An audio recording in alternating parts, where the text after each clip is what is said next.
Rais wa Zanzibar na mwenyekiti wa Baraza la Mapinduzi Dr. Hussein Ali Mwinyi amewataka viongozi wa serikali kuhakikisha wanasimamia maadili na haki za binadamu ili kuleta ufanisi mzuri katika kazi na kuondoa mianya ya rushwa. Akizungumza katika maadhimisho ya siku ya maadili na haki za binadamu huko ukumbi wa Nyamanzi, wilaya Magharibi B, Unguja, amesema maadili na utawala bora ni masuala mtambuka yanayogusa maeneo yote ya maisha ya kila siku ya kiuchumi, kisiasa, kijamii na kiutamaduni. Hivyo, uimarishaji na utekelezaji wa maadili na utawala bora unahitaji nguvu za pamoja, ukijumuisha wananchi, vyombo vya habari, asasi za kiraia, sekta ya umma na sekta binafsi. Kwa mnasaba huo, kwa pamoja tuna wajibu wa kukuza swala la maadili na utawala bora katika nchi yetu. Maadhimisho haya ya siku ya maadili ya haki za binadamu nchini mwaka huu yanaenda sambamba na kauli mbiu inayosema matumizi sahihi ya mifumo ya kidijitali huimarisha utawala bora, uwajibikaji, uadilifu, haki za binadamu na kudhibiti rushwa. Kauli mbiu hii imelenga na kusisitiza umuhimu wa uwajibikaji, uadilifu, haki za binadamu na kuzuia rushwa kwa kutumia kwa usahihi mifumo ya kidijitali kwa ajili ya utoaji wa huduma kwa ufanisi na tija.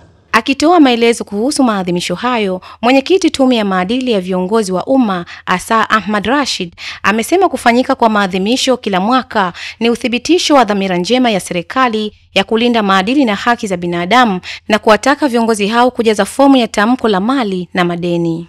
Kuendelea kuadhimisha siku ya maadili na haki za binadamu kila mwaka ni uthibitisho wa dhamira ya dhati ya serikali katika kuimarisha na kuthamini misingi ya utawala bora nchini. Misingi ya utawala bora ni nguzo muhimu katika kufikia maendeleo na ustawi wa jamii. Katika kufikia lengo hilo, serikali imeunda taasisi za kusimamia misingi ya utawala bora na inaendelea kuziimarisha kila uchao. Mwisho ninaomba kuwakumbusha viongozi wenzangu kuwa katika juhudi za serikali kuimarisha misingi ya utawala bora, imeweka utaratibu wa kujaza fomu na kuwasilisha tume ya maadili zile fomu za tamko la mali na madeni. Tukumbushane tu kwamba hadi kufikia tarehe ya leo 15 Disemba, jumla ya viongozi waliorejesha fomu ni 530 ambao sawa na 19% kati ya viongozi 2750 wanaopaswa kuwasilisha fomu hizo. Nikuombe Mheshimiwa mgeni rasmi uwakumbushe tena viongozi wajibu wao huo ili wasije wakapindukia muda uliowekwa kisheria, kwani kufanya hivyo kunaweza kutuingiza katika makosa ya kimaadili kwa mujibu wa sheria ya maadili ya viongozi wa umma. Kwa upande wake, waziri wa nchi ofisi ya Rais, Katiba, Sheria, Utumishi na Utawala Bora, Mwalimu Haruna Ali Suleiman amewataka watumishi na viongozi kuhakikisha wanatekeleza wajibu wao kwa mujibu wa mafunzo waliyopatiwa. Siku hii ya leo ya maadili, serikali kamili iko hapa. Mihimili yote mitatu ipo.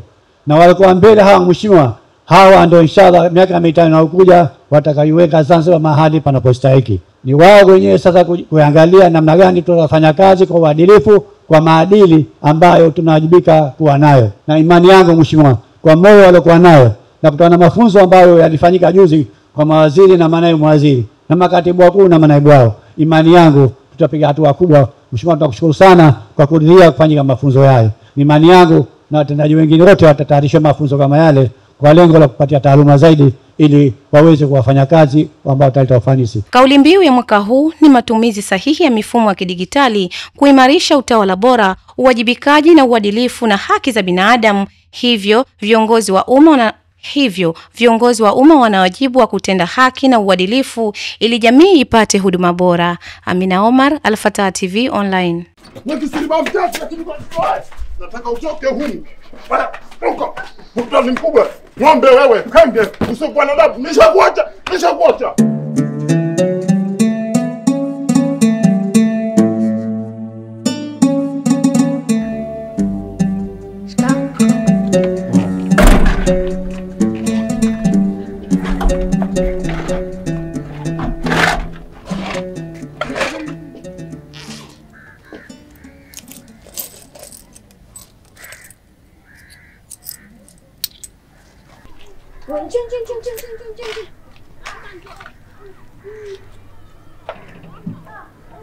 Kuna nini?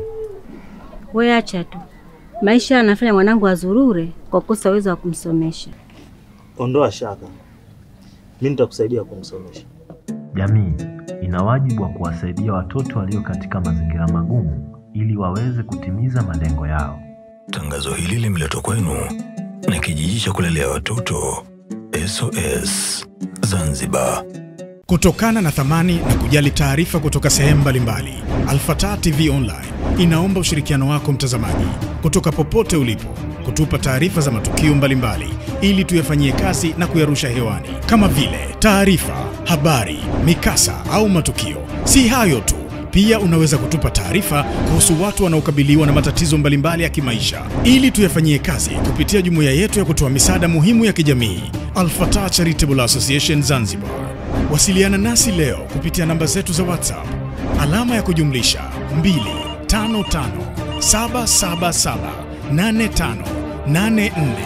25577858490.